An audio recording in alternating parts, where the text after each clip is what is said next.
Tonight, the wildfire emergency as summer heat puts firefighters to the test across the globe. More than 1,200 firefighters battling wildfires in Oregon from the ground and from the air, already charring nearly 22,000 acres. Powerful winds and dangerous heat stoking fires in Napa Valley. Firefighters were dropped off by choppers in remote areas. Plus, the dust storms over the weekend that kicked up winds of 50 miles per hour, threatening the Burning Man Festival. And the fight overseas with record wildfires in Europe, a helicopter losing control while trying to pick up water, everyone on board somehow surviving. The intense Israeli airstrikes on a Gaza hospital, the chaos, and then a second blast exploding as first responders rushed to the scene. 5 journalists killed. The question tonight, how could Israel mistakenly strike a hospital twice? President Trump creating specialized National Guard units and now suggesting he may target Chicago next on his federal crackdown on crime, calling the city a killing field. Illinois' governor telling the president to stay out of his state. The massive home explosion in Missouri that people said felt like an earthquake. A neighbor's home also exploding. What police think happened. The neighborhood on edge as an out-of-control hot air balloon is forced to make an emergency landing. How people on the ground help save lives. Will President Trump get his face on Mount Rushmore? Are Ryan Nobles in South Dakota to find out what he learned about the masterpiece and if the National Memorial is about to get a facelift. This is NBC Nightly News with Tom Yamas. And good evening. As we come on the air here, crews are battling wildfires across the West and the globe. Intense winds, low humidity, and dangerous heat for millions are creating the perfect conditions as 50 large fires burn. In Central Oregon, the flat fire leveling houses and prompting evacuations, burning nearly 22,000 acres and just 5% contained. In California, crews are getting the upper hand on the picket fire, but the dangerous fight is raging across the globe, including in Europe, with one of their worst summers ever. Watch this, a helicopter losing control as it tried to pick up water from a lake. Somehow, the pilot and crew managed to escape alive. The stakes are high and the heat is on. We start tonight with Morgan Chesky from Los Angeles. Tonight, high winds and brutal heat fueling a bitter West Coast firefight. Flames in Central Oregon scorching homes and more than 21,000 acres. The fight to contain crucial from above, where key drops saved entire neighborhoods. We did have some new growth yesterday, but caught it relatively early. Red flag warnings now cover parts of Oregon, Washington, and California, where crews are battling the picket fire in Napa Valley. The terrain so rough, helicopters dropped off firefighters by day before searching for hotspots at night. It's amazing. Yeah, I've never seen them run at night before this year, so it's pretty incredible. Despite burning nearly 7,000 acres, crews say they've reached 13% containment and counting. It's comforting to know that they were on it right away. We also got lucky with the wind. In neighboring Nevada, oh my God, the whole side of the RV! Fierce winds whipping through the popular Burning Man Festival this weekend. The 50-mile-per-hour gust destroying tents and temporarily shutting down entry, leaving thousands stuck in their cars for hours. Campsites covered in layer after layer of dust. Across the country, even New York wasn't immune to wild weather.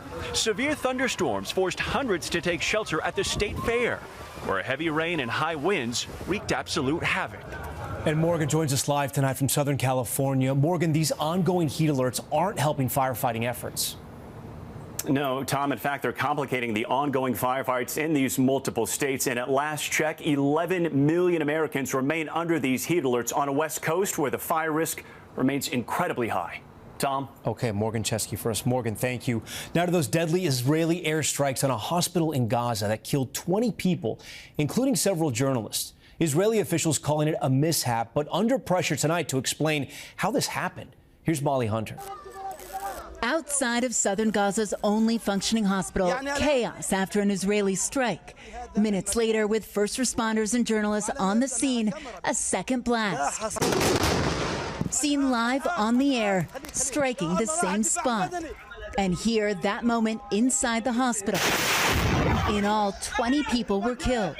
The now mangled staircase at the side of Nasser Hospital was a lifeline for journalists, a well-known place to access Wi-Fi. 5 journalists are among the dead. Hossam Al-Masri with Reuters, Mariam Abu Dhaka, a photographer with the AP, Mohammed Salama with Al Jazeera, and freelancers Moaz Abu Taha and Ahmed Abu Aziz.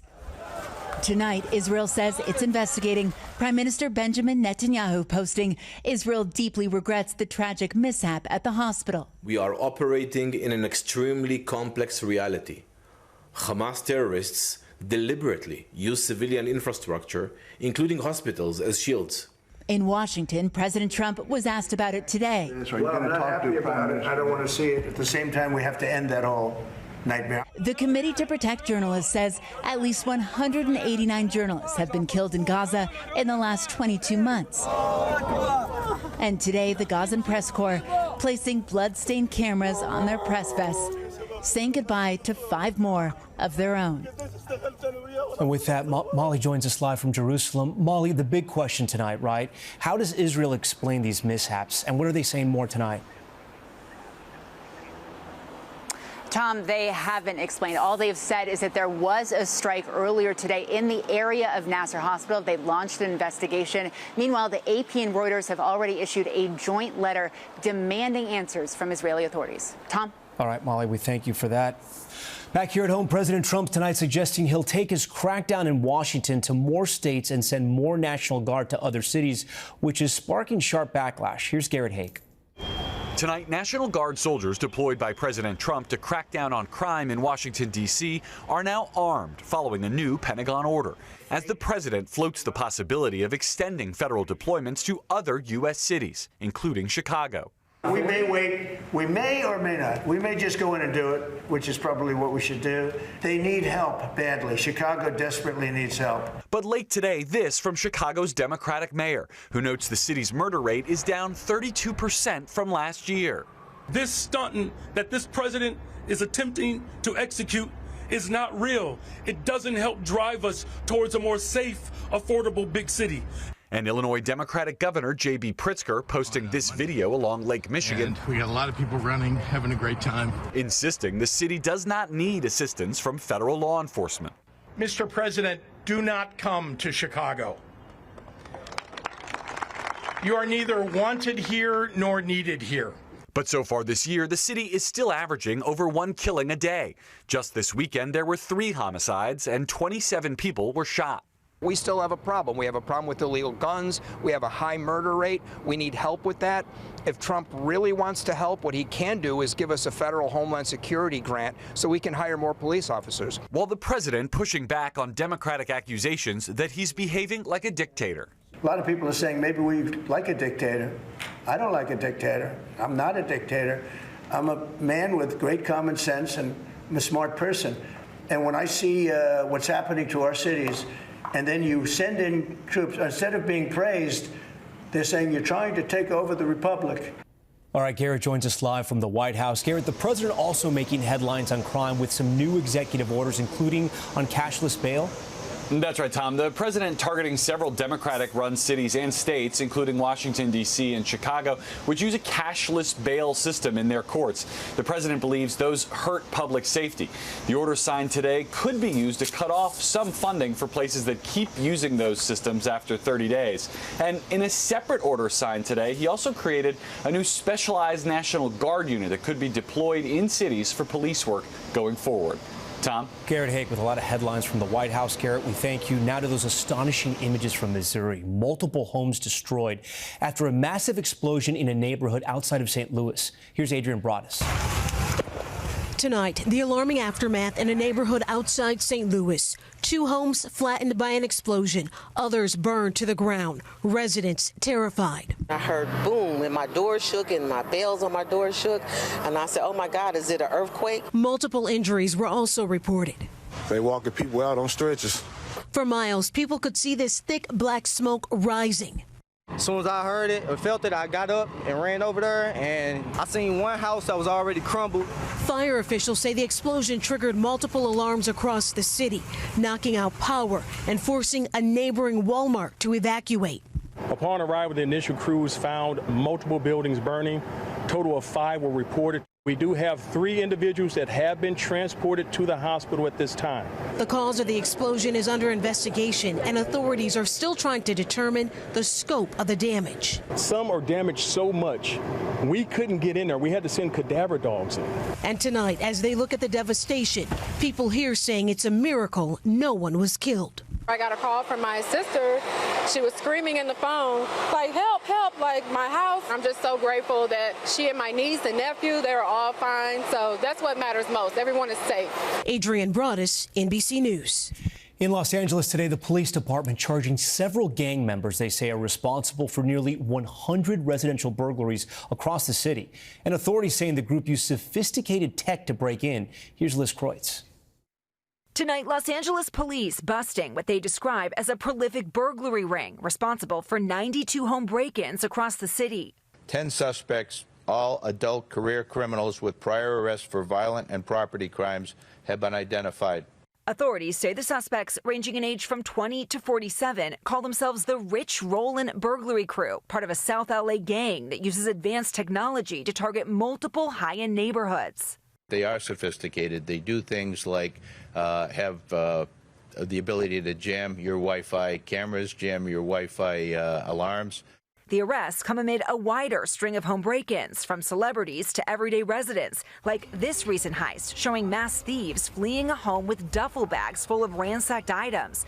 The victim saying it happened just moments after he left his home, leading him to believe he was being watched. We've seen cases where cameras have been put in flower beds across the street from the house. According to police, during this latest round of arrests, authorities recovered multiple firearms and ammunition, burglary devices, including window punch tools, radios, face masks, headlamps, and cans of bear mace, and loads of stolen goods, from high-end jewelry to designer purses. These are not crimes of need. These are crimes of greed. We're going to track you down, and we're going to put you in jail or prison. And Tom, the DA says that some of the arrested suspects who have prior records could now face life sentences if convicted. Tom. All right, Liz, now to an alert for anyone who gets shipments from overseas. Mail carriers around the world are pausing service to the U.S. in response to an executive order signed by President Trump.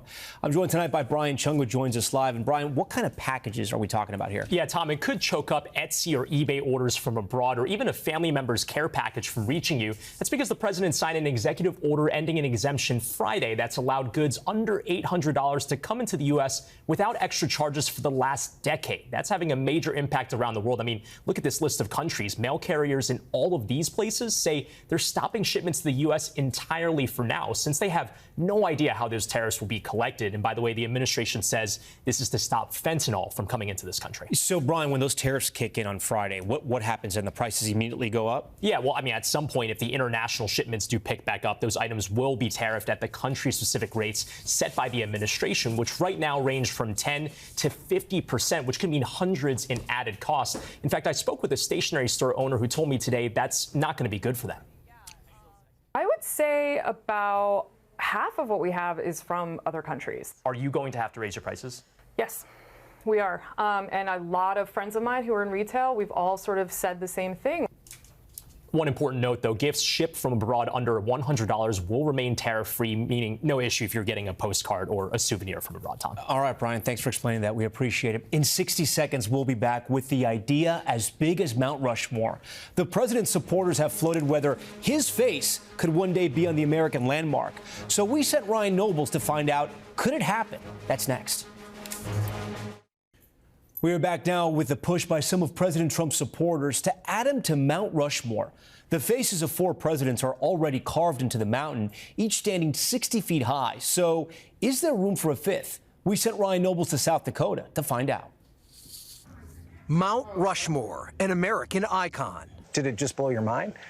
It was a little overwhelming when you first see it. Untouched for more than 80 years, there is now an effort by some supporters of Donald Trump to add his face to the monument. I think history is going to show that he's in the same pantry. Congresswoman Anna Paulina Luna has a bill in Congress that would add Trump to Mount Rushmore.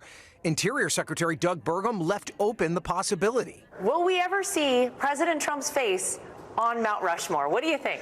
Well, they certainly have room for it. But the practical reality is much different. Dan Wenk is the former superintendent at Mount Rushmore. You can't change somebody's work of art. Over the years, people have proposed adding faces to the sculpture, from Susan B. Anthony to Ronald Reagan. Wenk says the answer is always the same. It doesn't matter because it can't be done. But aside from the historic, political, and artistic reasons against changing Mount Rushmore, there's one big barrier, and it's non-negotiable. I wouldn't want to be messing with Mount Rushmore. From an engineering and geological perspective, adding any face is near impossible. A close look shows the mountain filled with deep fractures, like this massive fracture that runs right by Washington's head. Paul Nelson, an engineer who worked on the mountain, warns any new carving could cause serious damage. But it's not something that can be messed with. Is that fair to say? No. Yeah, I wouldn't want to start blasting or carving rock. While the mountain looks deep and wide from the front, a side view reveals a massive valley behind the sculpture, leaving very little room to carve. For perspective, Roosevelt's head is 100 feet behind the original granite. You have to remove so much rock that once you remove the rock to get something competent, there's just not any rock left. For Dan Wenk, the conversation is fine, as long as that's where it ends. I love controversy. It's like, bring it on. Yeah. Bring it on. It doesn't matter how worthy someone is. If the rock is not there, you can't carve them. Putting an end to this age-old debate, at least for now. Ryan Nobles, NBC News, Mount Rushmore, South Dakota. All right, and we are back in a moment with such great heights. The hot air balloon coming back down to earth on a residential street. How they avoided disaster. We'll show you how this ended up. Welcome back. Just days after he was released from detention, Kilmar Abrego Garcia is back in government custody. Abrego Garcia spoke today for the first time publicly since the legal battle over his status erupted, calling his release a miracle before surrendering back to ICE. The Trump administration has threatened deporting him to Uganda, though a judge paused that for now.